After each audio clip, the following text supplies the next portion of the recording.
Let's do this.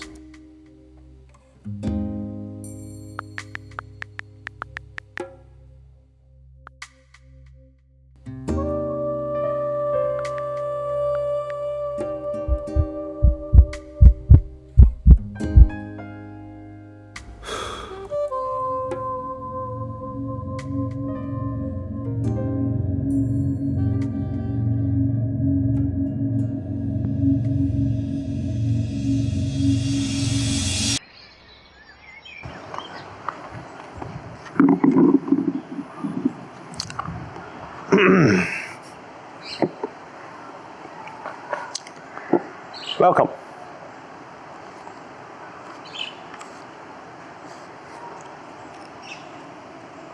I hereby present you my problems. Before that, I would like to say that I am still figuring out, and my opinions are subjected to changes. If you have any advice for me, feel free to leave them down in the comments. Problem 1. The YouTube game. The game of numbers and thumbnails and titles, fast-paced videos and niches. The game of trying to attain as much views as you possibly can in the hopes of gaining monetary value. The potential of videos allowing an individual to earn millions just from ad revenue. It is very attractive. I get that. And I'm not denying that YouTube powerful. After all, money is a very real thing, and many of us want to attain financial freedom. However, the issue is that by shackling yourself to the YouTube algorithm, you will never create something from your own creativity, something seemingly original, something you could say it's your own. Being guided by the YouTube algorithm is essentially treating your channel as a business, competing in the market of viewership. And I don't want that. I believe YouTube at its core is a platform for creativity and expression. It is a platform for creators, not businessmen. And when I look back on why I started YouTube in the first place, it's because I wanted to tell stories. This was hugely inspired by Wholesome Simon. Check out his YouTube. His YouTube description says, I hope this makes you feel something. Feel. The best shows and movies I've watched in my entire life are those that make me feel something. It wasn't about how intricate the shows were or how many foreshadowing and layers there were in the plot. It was about how the show left me lingering with emotions. The show that left me sobbing, cheering, dumbfounded, motivated and depressed. And hopefully one day, I'll be able to make such a video.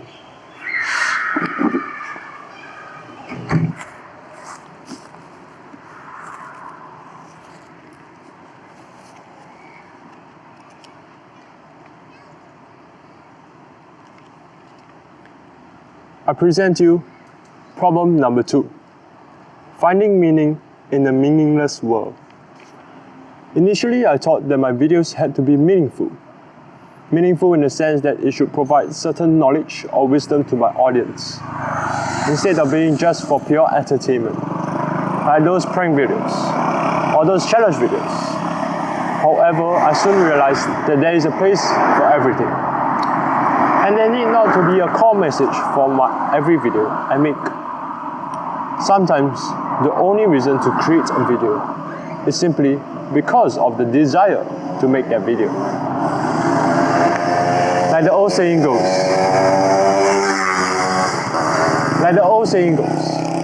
maybe it's not that deep.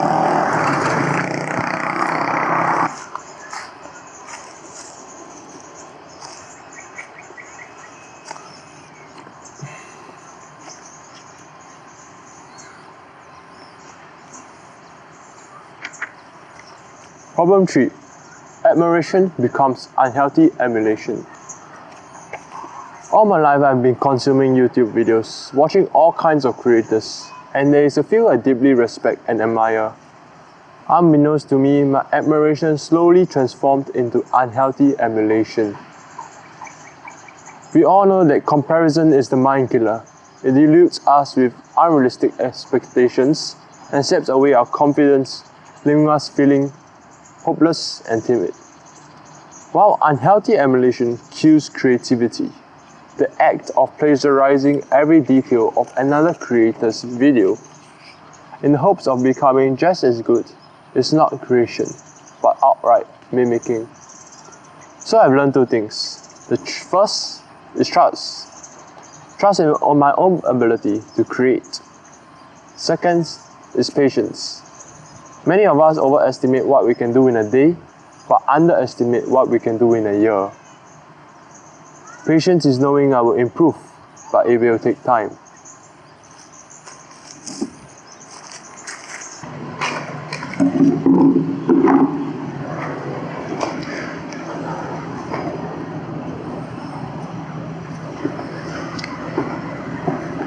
Problem 4. Excellence and good enough. First of all, I would like to thank Van Neistat, as this knowledge was important for him to begin with. So check out his YouTube, especially his video about his perfectionism, a form of cowardice. Upon realizing most of my past videos were absolute garbage, I began to seek excellence in my next video. I started to nitpick my every detail. My script, my cinematography, my editing. I revised and restarted where I thought it wasn't good enough. But in the end, I gave up. I gave up making that video. The process of making that video was just too painful. And in my heart, I knew that I found nitpicking not worth the effort. So I'm changing my approach. I'll make videos that I think are just good enough for me. Just like this script. Is it close to anything being a poetic masterpiece? Nah. But does this make me more likely to follow through with this video, learn more throughout the process, and most importantly, enjoy it? Hell yeah. And hopefully my good enough will be viewed as excellent one day.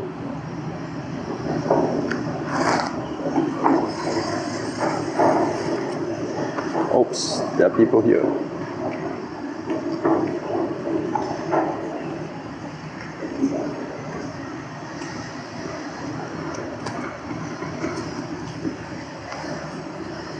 So, what's the conclusion? I'll create what I want and remember to have fun. All that introspection just to come to this simple conclusion. That's life, isn't it?